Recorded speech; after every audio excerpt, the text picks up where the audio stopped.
Selamat malam. Sebelumnya saya minta maaf kepada pihak-pihak yang terkait terhadap masalah ini. Kenapa sampai saat ini saya baru bisa buka suara? Karena nama saya sudah disebut. Sebagai laki-laki, saya sudah bertanggung jawab. Maka setidaknya izinkanlah saya untuk menceritakan kronologi dan meluruskan beberapa hal. Awal mulanya ketika saya itu kenal Erika adalah melalui live TikTok. Saya live TikTok, Erika give saya, kemudian kita lanjut DM-an. Setelah lanjut DM-an itu lama, kita lost kontak lagi. Tidak ada kontak sama sekali sampai di bulan November kemarin saya dan Erika janjian untuk main biliar. Main biliar di Cubic Billiard Senci. Cubic ya, itu mungkin Cubic ya. Pokoknya yang biliar di Senci. Di sana kita minum-minum. Teman Erika ada yang datang juga minum. Selesai dari Cubic kita lanjut karaokean. Di karaokean kita minum-minum. Pada saat itu sebenarnya saya sudah merasa mabuk karena saya sudah tidak pernah minum alkohol lagi. Dan sebenarnya saya tuh nggak doyan sama alkohol, saya udah berhenti minum. Ketika itu saya minum lagi, jadi ya minum pasti mabuk banget. Dari sana lanjut lagi. Di sana tuh lanjut lagi ke Swill House kita minum lagi. Ke Swill House, kelar dari Swill House lanjut lagi ke Su minum lagi sampai dari private room minum lagi karena aku udah mabuk banget. Kita diajak pulanglah ke kediaman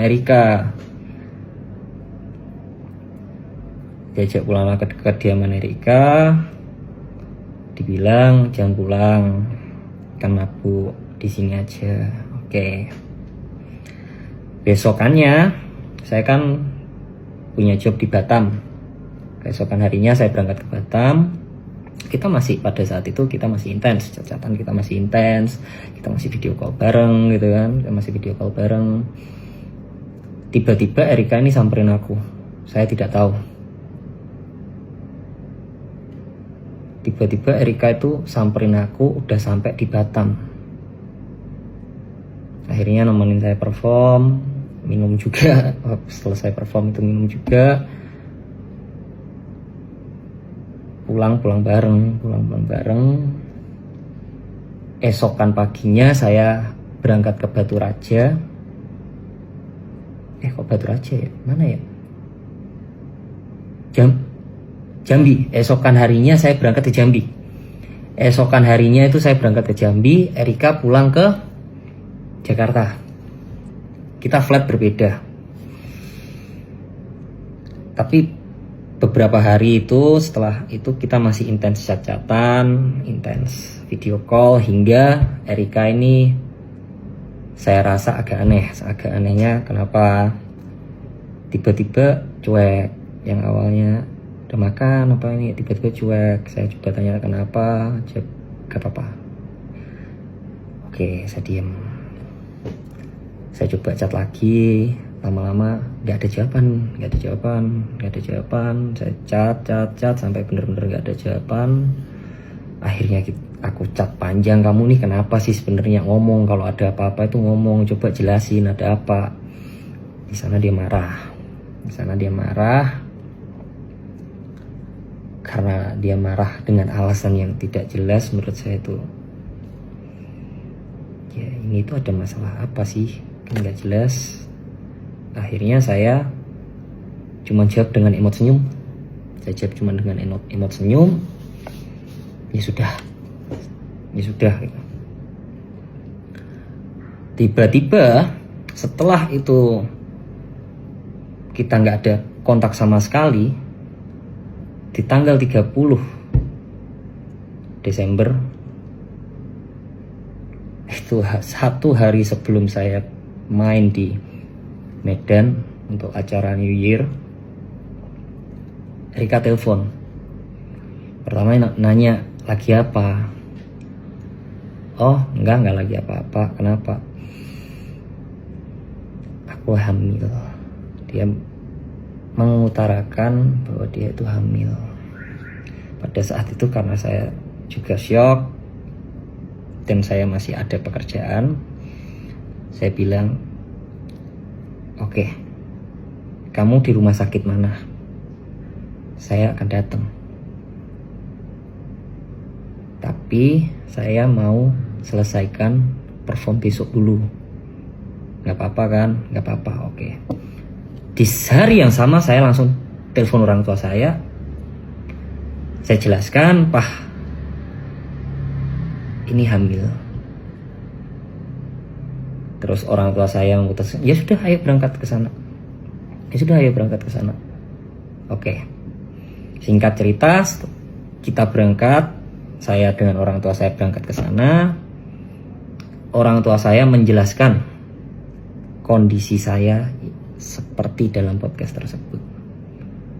Dan di sana Erika sudah berkata kepada orang tua saya bahwa dia bisa menerima kondisi saya. Kemudian orang tua saya ya bilang, ya sudah, jalanin aja. Oke, akhirnya kita jalanin. Setelah kita jalanin, kita berantem. Pertama kali kita berantem adalah masalah charger. Masalah kabel charger, guys.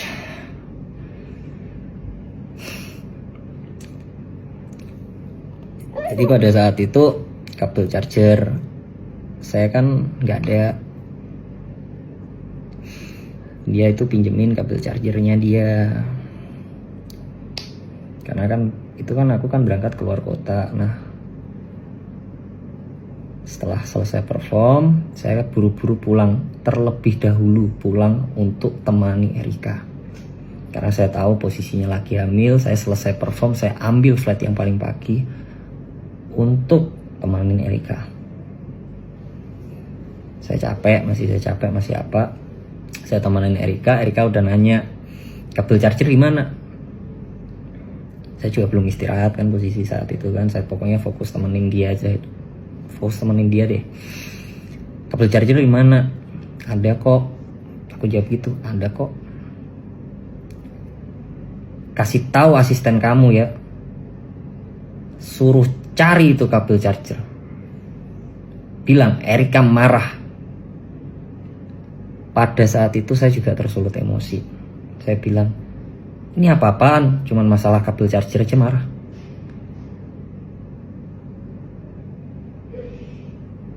Selesai masalah itu, kita diem. Akhirnya berbaikan lagi. Jalan lagi. Setelah jalan lagi, pagi hari kita mau keluar bareng. Di pagi hari itu kita mau keluar bareng. Karena pada saat itu celana panjang saya itu semua lagi dicuci. Saya bilang,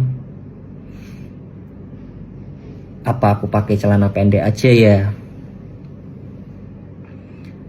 Yang agak saya shock pada saat itu, dia berkata kepada saya, kamu tahu nggak jalan sama siapa? Kok bisa-bisanya pakai celana pendek? Jujur, pada saat itu saya sangat terpukul gitu kan. Tapi saya berusaha positive thinking. Oh, mungkin karena ini hormon ibu hamil. Saya diam. Saya keluar dari kamar. Saya ngerokok. Saya mencoba tenangin diri. Kemudian saya berusaha untuk masuk lagi ke kamar tersebut. Ternyata kamar tersebut itu dikunci. Padahal ingin saya itu untuk menyelesaikan gitu loh. Saya sudah nggak emosi, anggap ya udah deh gitu lah. Saya ketuk gak ada jawaban, saya chat gak ada jawaban. Oh ya sudah, tidak lama Orang cincin ini telepon, orang cincinnya telepon, bilang, "Kak, ini cincinnya udah selesai, udah bisa diambil." Oh oke. Cincin udah bisa diambil, oke. Saya telepon teman-teman saya pada saat itu untuk antar saya ambil cincin. Untuk antar saya ambil cincin sama ngopi. Tapi saya chat Erika, saya bilang saya ambil cincin,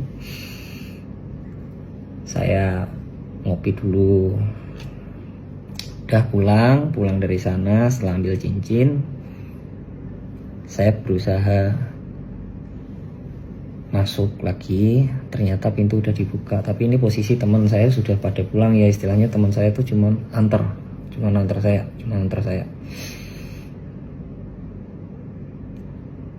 Saya masuk ke kamar.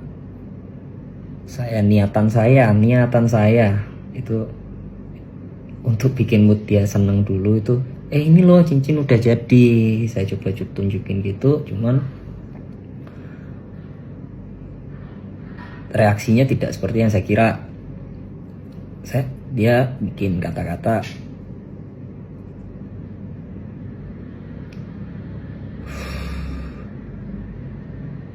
"Saya sepertinya tidak bisa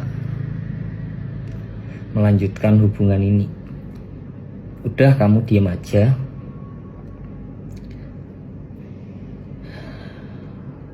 Biarkan saya yang bertanggung jawab.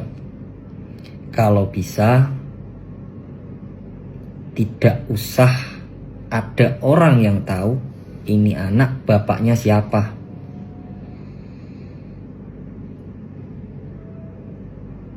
Saya mau apa lagi gitu kan. Oh ya sudah, karena saya sudah mendapatkan kata-kata tersebut, saya ngomong, masih pada saat itu saya ngomong, "Nggak marah toh?" Dia bilang enggak. Oh ya udah, saya beres-beres. Itu jam 2 pagi. Antara jam 2 pagi pokoknya itu udah subuh aja deh.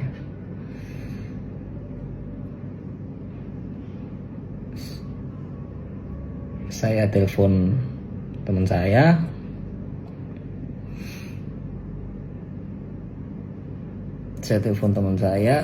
Untuk jemput. Saya beres-beres barang, saya pulang ke rumah saya. Di saat itu juga saya langsung telepon orang tua saya kabarin, "Pah, Mah, ini dia bilang gak mau melanjutkan. Dia tadi bilang aku suruh diam. Kalau bisa anaknya gak usah tahu bapaknya siapa." "Ya sudah kok, papa mamaku bilang gitu." "Ya sudah kok, yang penting kamu sudah bertanggung jawab." Oke. Dari sana ya sudah, saya tidak pernah chat-chatan lagi, tidak pernah tanya kabar pun juga tidak pernah, karena saya menghargai kata-kata dia pada saat itu. Sampai singkat cerita tiba-tiba nongol di podcast. Ini rame banget ketika orang-orang itu mengarah ke saya. Di hari yang sama itu saya sudah coba untuk chat Erika, "Boleh telepon nggak? Saya mau klarifikasi. Tapi ini aku cukup klarifikasi ke kamu, nggak perlu klarifikasi ke sosmed." Aku tanya lagi, "Bisa telepon nggak?" Hingga saat ini itu tidak ada jawaban. Kemudian untuk masalah pengancaman, saya sebenarnya tidak tahu menahu tentang grup 19 orang tersebut. Cuman apabila ada kata-kata saya yang menyakiti hati saudara, menyinggung saudara, maupun menyakiti saudara,